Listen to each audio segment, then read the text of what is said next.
Okay, so my potatoes, I moved them to this burner so they can cook a little faster. They're starting to soften up, as you can see. So they're about done. So we're going to time this just right, and I'm going to make gravy. I could have made it with the drippings of the chicken fried steak, but I don't like it because it turns too brown. So I've got a little over a fourth of a cup of butter. We're going to use a fourth a cup of fat to a fourth a cup of flour. I've got a little heaping because I've got a little more butter. So we're going to just melt this butter down and we're going to make gravy. Gravy is the most stressful thing to make, I think. It's hard to not get it lumpy. I'm using Kerrygold butter because, you can turn that off now. I'm using Kerrygold butter because I love it and it makes such a good gravy. So I'm going to heat this milk up to get it to room temperature. We're not going to shock everything. Just like the meat, we didn't shock it from the cold to the hot. The milk is not going to get shocked to the hot to the cold. So I'm just going to put this in the microwave and put it in for like 30 seconds and we'll see if it gets to room temperature.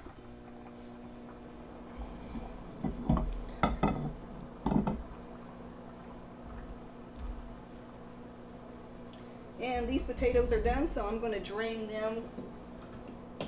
Okay, so I drained my potatoes and I'm just going to let them set there. The steam's going to come out of the potatoes and it's going to kind of absorb all the moisture that's in it. I had trouble draining it because I am cooking quite a few mashed potatoes. I'm hoping to have leftovers. So I'm just going to sprinkle this flour over the butter that's melted. And I don't know why, but my mom always salted the flour right now. So I just do that. And I'm going to put some pepper.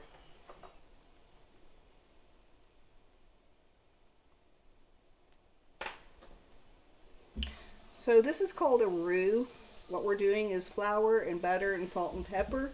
You can do this to make a creamy chicken noodle soup, a chicken pot pie. All of it is the same. We're going to let this brown until it starts looking like a peanut. Just a kind of a brown roasted peanut. It takes about a minute.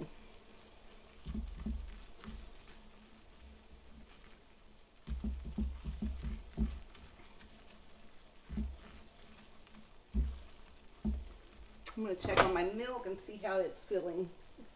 It's a little bit warm to the touch, so I'm going to heat it up to 15 seconds. It's starting to get a golden color.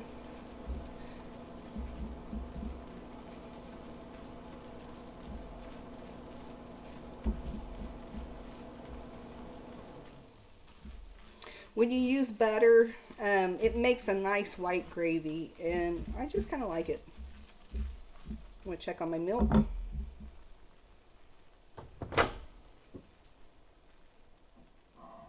Okay, the milk is room temperature, so I'm going to add one more ingredient, and that's just a little bit of cayenne pepper, and then I'll pour the milk in.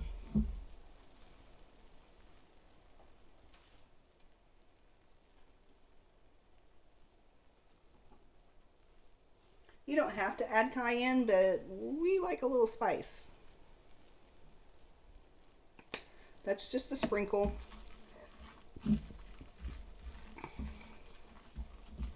Okay, we're starting to get that golden color. Do you see it? So I'm just going to gradually pour in this warm milk.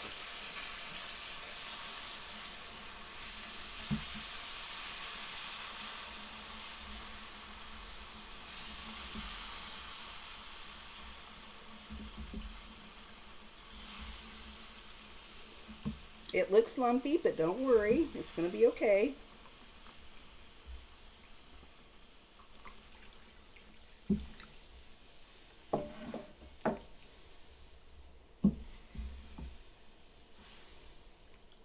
So the flour butter mixture is going to thicken the milk up.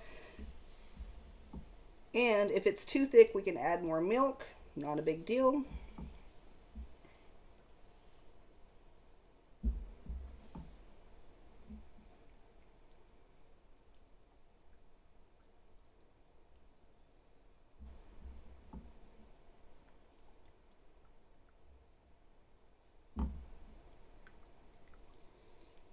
Well, that is cooking a little bit. I am going to work on my potatoes. So, just like we did with the gravy, just like we did with the meat, potatoes don't like really cold milk. I'm going to actually use half and half. It's a little bit richer, and also we don't drink a lot of milk around here, so this lasts a lot longer. So that's why I'm going to use it. I do have plenty of milk. I was able to get milk before all the panic buying went on. So I'm just going to pour. Again, we just have to estimate. So I'm just going to pour like a half a cup of half and half.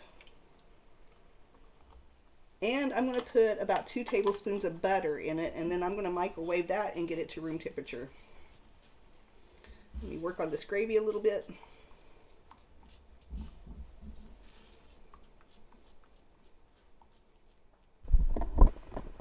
Okay, so we've got our mashed potatoes and gravy, our chicken fried steak. I got my homemade ranch dressing. I'm going to just drizzle over our salad. And there you have it.